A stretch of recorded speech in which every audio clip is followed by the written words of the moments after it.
ഓം നമ ശിവായ. ഉത്സവങ്ങളുടെ കാലഘട്ടം. ആ കാലഘട്ടത്തിൽ എവിടെയൊക്കെ എത്താമോ അവിടെയൊക്കെ എത്തണം. അതോടൊപ്പം തന്നെ ഒരു കഷ്ടപ്പാടിൻ്റെ കാലഘട്ടം ഉണ്ടായിരുന്നു. ഇന്നും കഷ്ടപ്പാടൊക്കെ തന്നെയാണ്. ആരോഗ്യ പ്രശ്നങ്ങൾ, സാമ്പത്തിക പ്രശ്നങ്ങൾ. എന്നിരുന്നാൽ പോലും ചരിത്രത്തിൻ്റെ അനിവാര്യമായ നിയോഗങ്ങൾ തിരിച്ചറിഞ്ഞ് ലോകത്തെ മുഴുവൻ സ്നേഹിക്കാൻ പുറപ്പെടുമ്പോൾ നമുക്കറിയാം നമ്മുടെ ഏകദേശം ഡ്യൂട്ടിയൊക്കെ തീരാറായി.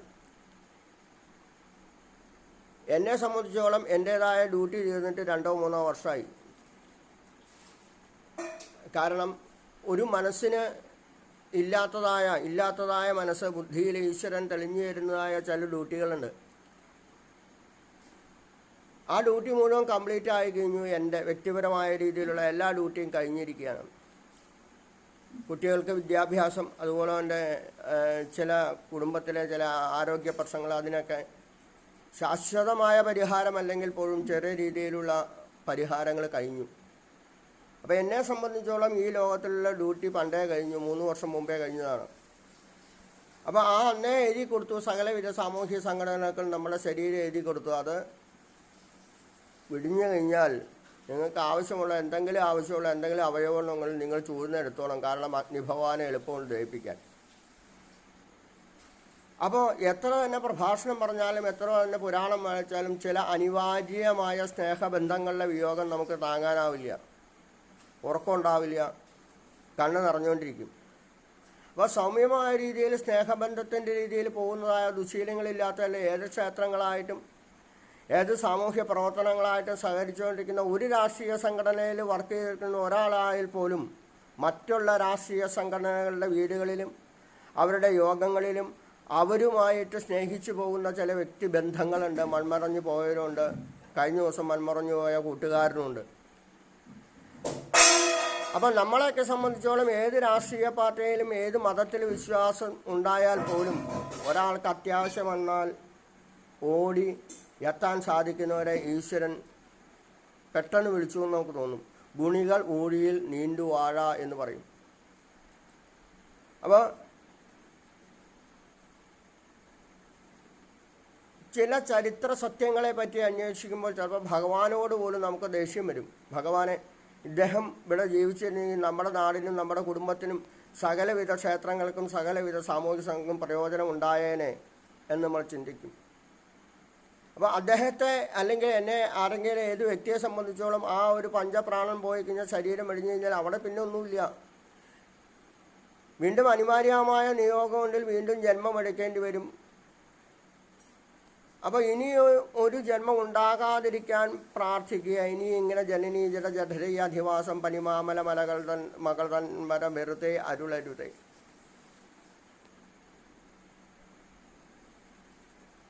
അപ്പോൾ അനായാസേന മരണം വിനാ ദൈന്യേന ജീവനം ദേഹിമേ കൃപയാ ശംഭോ ത്വയി ഭക്തി അചഞ്ചലമായ ഭക്തി, അകൈതമായ ഭക്തിയെ തരാൻ പ്രാർത്ഥിക്കുമ്പോൾ തന്നെ ഏറ്റവും സുഖകരമായ മരണം വളരെ കുറച്ച് സമയം കൊണ്ട് പെട്ടെന്ന് മരിച്ചു പോവുക. 10-12 വർഷം കോമയായിട്ട് പുറവും പൊട്ടി ശരീരം മുഴുവൻ പൊട്ടിയൊലിച്ച് നോക്കാനും ആളില്ലാതെ മക്കളൊക്കെ വിദേശത്തും പോയി ഒരു പ്രത്യേക ആളെ വിളിച്ച് അവരെ അച്ഛ അമ്മയെന്ന് വിളിച്ച് അല്ലെങ്കിൽ ഏതെങ്കിലും ഭാഷയിൽ വിളിച്ച് അവർക്ക് 25,000 രൂപ വെച്ച് കൊടുത്ത് എന്താ ആത്മാർത്ഥത അതിനകത്തുള്ളത്? അച്ഛ അമ്മയൊക്കെന്ന് വിളിക്കുക. കാരണം അവർക്ക് ആ കറക്റ്റ് 1 മാസം കഴിയുമ്പോൾ പൈസ കിട്ടണം വൃത്തിയാക്കണതിൻ്റെയൊക്കെ. അപ്പം മക്കളടുത്തുള്ളപ്പോഴും ഭാര്യ അടുത്തുള്ളപ്പോഴും അല്ലെങ്കിൽ ബന്ധുജനങ്ങളുള്ളപ്പോഴും തന്നെയാണ് ശരീരം വെടിയേണ്ടത്, ശരീരം പോകേണ്ടത്. അപ്പോൾ സെക്കൻഡുകളുള്ള മരണം, കുഴഞ്ഞു വീഴുന്ന മരണം, അല്ലെങ്കിൽ ഹൃദയസ്തംഭനമുള്ള മരണം, അതൊക്കെ അനേകായിരം ജന്മങ്ങൾക്ക് ശേഷം കിട്ടുന്ന പുണ്യത്തിൽ നിന്നാണ് കിട്ടുന്നത്. ഇനി നമ്മൾക്കറിയാം, കടപ്പായി എന്ന് വിചാരിക്കുക, എവിടുന്ന് പൈസ ഉണ്ടാവും? എത്ര ദിവസം വൈഫിന് നോക്കാൻ പറ്റും? എത്ര ദിവസം മക്കൾക്ക് നോക്കാൻ പറ്റും?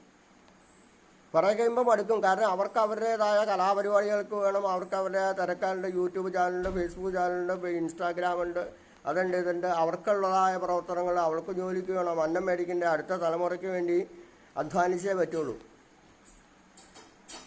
അപ്പോൾ പലപ്പോഴും അശാസ്ത്രീയമായ രീതിയിലുള്ളതായ രംഗങ്ങൾ വരുമ്പോൾ ഓടക്കുഴൽ കൃഷ്ണനെ ഓടക്കുഴൽ വെച്ചു, എന്ത് സംഭവിക്കും? അത് ഓടക്കുഴൽ വെച്ചാൽ അവിടെ ഐശ്വര്യം വരും, മറ്റേതാണ് ഗോപികുമാരും വരും, ഭക്തന് ഓടക്കുഴൽ കൃഷ്ണൻ്റെ അംഗത്തിൽപ്പെട്ടതാണ് പൂജയ്ക്ക്. മയിൽപ്പീലിയില്ലാത്ത കൃഷ്ണനെ പറ്റി നമുക്ക് ചിന്തിക്കാൻ സാധിക്കില്ല. അല്ലെങ്കിൽ ഒന്ന് ആലോചിച്ച് നോക്കുക. അപ്പോൾ ഇതൊക്കെ വേണം. അപ്പോൾ എവിടെയാണോ അംഗവൈകല്യം ഉള്ളത് അവിടെയൊക്കെ അംഗവൈകല്യം തീർക്കട്ടെ എന്ന് ഭഗവാനോട് പ്രാർത്ഥിക്കുക. ഇനി ചില ആൾക്കാർ അയ്യോ വിധവകൾക്ക് അമ്പലത്തിൽ പോകാൻ പാടില്ല, വിധവകൾക്ക് താളം എടുക്കാൻ പാടില്ല, വിധവകൾക്ക് നാമം ജപിക്കാൻ പാടില്ല, എന്തൊക്കെ പറഞ്ഞുണ്ടാക്കണേ. വിധവകളാണ് ഏറ്റവും കൂടുതൽ ഭഗവാനെ പ്രാർത്ഥിക്കേണ്ടത്. കാരണം ഞങ്ങളുടെ അടുത്ത തലമുറയ്ക്കും എനിക്ക് ആശ്രയം ഭഗവാൻ മാത്രമേ ഉള്ളൂ. വിധവകൾക്ക് താളം എടുത്ത ആ മാന ഇടിഞ്ഞു വീഴുമോ? ഒന്നും സംഭവിക്കില്ല. അവിടെ വിധവകളാണ് ഏറ്റവും കൂടുതൽ പിന്നീട് ആശ്രയം ഭർത്താവ് മരിച്ചു പോയി കഴിഞ്ഞാൽ പിന്നീട് ആശ്രയം എന്തേ ഉള്ളൂ? ഭഗവാൻ മാത്രമേ ഉള്ളൂ. അപ്പോൾ അതിന് മനസ്സിൽ എന്നുള്ള ആവരണം പോയി ബുദ്ധിയിൽ ഭഗവാനെ കുറിഞ്ഞ് ഭഗവാൻ കൂടെ നിന്നുകൊണ്ട് സഹായിക്കും. പ്രത്യക്ഷ അനുഭവങ്ങളും നമുക്ക് ധാരാളമുണ്ട്. അപ്പോൾ ലോകത്തെ ഏറ്റവും കൂടുതൽ നമ്മൾ സ്നേഹിക്കേണ്ടത് വിധവകളെയാണ്. അമ്മയായി കണ്ടുകൊണ്ട് മുത്തശ്ശിയായി കണ്ടുകൊണ്ട് അവർക്ക് വേണ്ട ആവശ്യങ്ങളെത്തിക്കുക, അവരെ നമസ്കരിക്കുക. അതാണ് ഒരു പൂജ കഴിക്കുന്നതിനേക്കാളും ഏറ്റവും കൂടുതൽ പുണ്യം. അപ്പോൾ ഭാരതത്തിൻ്റെ ശാസ്ത്രമനുസരിച്ചിട്ടുള്ള രീതികൾക്ക് അശാസ്ത്രീയമായ സന്ദേശങ്ങളെ തള്ളിക്കളഞ്ഞുകൊണ്ട് അമ്മമാരെ സ്നേഹിച്ചുകൊണ്ട് അമ്മയാണെന്നും നമുക്ക് ദൈവം, അമ്മയെ നമുക്ക് എൻ്റെ അച്ഛനും മെടിഞ്ഞതാണ്, 12 വർഷം മുമ്പ് ശരീരം മെടിഞ്ഞതാണ്. അമ്മ എല്ലാ ദിവസവും അമ്മയുടെ പാദങ്ങളിൽ വന്ദിച്ചിട്ടാണ് രാവിലെ എഴുന്നേൽക്കുന്നത്. അപ്പോൾ ആസ്ഥാൻ താവതീയം പ്രസൂതി സമയെ ദുർവാന ശൂലവ്യഥ നൈരൂച്യം തനുശോഷണം മലമയി ശയ്യാജ സാംവത്സരി ഏകസ്യാവിന ഗർഭഭാരഭരണ ക്ലേശസ്യക്ഷമോ ദാതും ദുഷ്കൃതി മുന്നതോപിനയത്തസ്യ ജന്യേ നമ. നമുക്ക് പ്രാർത്ഥിക്കാൻ ഒന്നേ ഉള്ളൂ. എവിടെയൊക്കെ നമ്മളെ സ്നേഹിച്ചിട്ടുണ്ടോ, എപ്പോൾ വിളിച്ചാലും ഏതാവശ്യത്തിനും ഓടി വരുന്ന കൂട്ടുകാരുണ്ടായിട്ടുണ്ടോ, അല്ലെങ്കിൽ ബന്ധുക്കളുണ്ടായിട്ടുണ്ടോ, ഏത് അർദ്ധരാത്രിക്കും അവരുടെ വിയോഗത്തിൽ, അവരുടെ ദുഃഖത്തിൽ, അവരുടെ വീട്ടിൽ കയറി ചെല്ലുക. നമ്മളുടെ ഉള്ളിൽ കരഞ്ഞുകൊണ്ടായിരിക്കും നമ്മൾ ചിലപ്പോൾ പങ്കെടുക്കുന്നത്. ആ ഉള്ളിലെ കരച്ചിലിനെ നിർത്തിക്കൊണ്ട് പുറമെ നമുക്ക് അവർക്ക് വേണ്ട സാന്ത്വനങ്ങൾ, അവരോട് കുറേ നേരമൊക്കെ വർത്തമാനം പറഞ്ഞ് അവർക്കൊരു സാന്ത്വനം കൊടുക്കാൻ സാധിച്ചാൽ മാത്രമേ മനുഷ്യജന്മം കൊണ്ട് പുണ്യമുള്ളൂ. അപ്പോൾ മനസ്സിന് താങ്ങാനാവാത്തത് മനസ്സില്ലാത്തതാണ്. ബുദ്ധിയിലേക്കാണ് അത് ചെല്ലുന്നത്. ബുദ്ധിന് താങ്ങാതെ ചിലപ്പോൾ നമ്മൾ സൈക്കിളൊക്കെ ആയിട്ട് ചിലപ്പോൾ ഒരാഴ്ചയൊക്കെ ആശുപത്രിയിൽ കിടന്നു വരും. ഞാൻ 10-15 ദിവസം അച്ഛൻ്റെ വിയോഗത്തിലൊക്കെ ഹോസ്പിറ്റലിൽ കിടന്ന ഒരു ബോധമില്ലാതെ, ആരാ വന്നേന്ന് പോലും അറിയാണ്ട്, അതിൽ നിന്നൊക്കെ റിക്കവറായിട്ട് വന്നതാണ്. അപ്പോൾ ചില ഷോക്കുകൾ താങ്ങാനാവുന്നതിലും ഭഗവാനിൽ സമർപ്പിക്കുക. എന്തുകൊണ്ട്? സംഭവിച്ചെല്ലാം നല്ലതിന്, ഇനി സംഭവിക്കുന്നത് നല്ലതിന്. അപ്പോൾ ഈശ്വരനോട് പോലും നമുക്ക് ചില ദിവസം, ചില നിമിഷങ്ങളിൽ ചില ചോദ്യങ്ങൾ ചോദിക്കേണ്ടി വരും. അതിന് വ്യക്തമായ മറുപടി സമാധാനം, എല്ലാം സമാധാനമാണ്. വ്യക്തമായ മറുപടി ഈശ്വരനുണ്ടാകാം. കാരണം ചരിത്രത്തിൻ്റെ അനിവാര്യ നിയോഗങ്ങളെല്ലാം കഴിഞ്ഞവരുണ്ട്. കുട്ടികൾക്ക് വിദ്യാഭ്യാസം കൊടുത്തു, സ്ഥലം മേടിച്ചു, കെട്ടിടം വെച്ചു, വാഹനങ്ങൾ 3-4 ആയി. അപ്പോൾ ഇനിയും ഒരു ജന്മം, ചിലപ്പോൾ ഇതിലും കൂടുതൽ സാമൂഹ്യ സേവനത്തിനായിരിക്കും ഞാനല്ലെങ്കിൽ ആ ഒരു വ്യക്തി വരുന്നത്.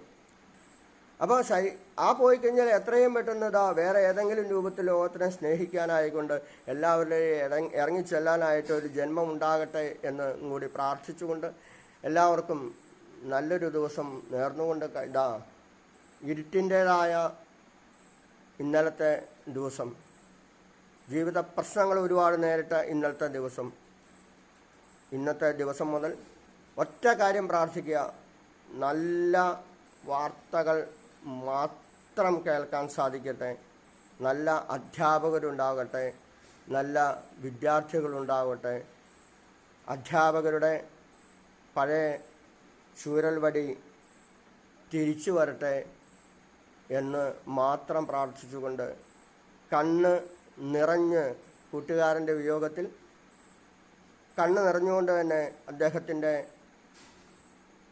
ആത്മാവ് വിഷ്ണുമതത്തിൽ ചേരട്ടെ എന്ന് പ്രാർത്ഥിക്കുന്നു. അതിന് ചോറ്റാനിക്കര അമ്മയും കൂട്ടു നിൽക്കട്ടെ. സർവത്ര ഗോവിന്ദനാമ സങ്കീർത്തനം. ഗോവിന്ദ ഗോവിന്ദ.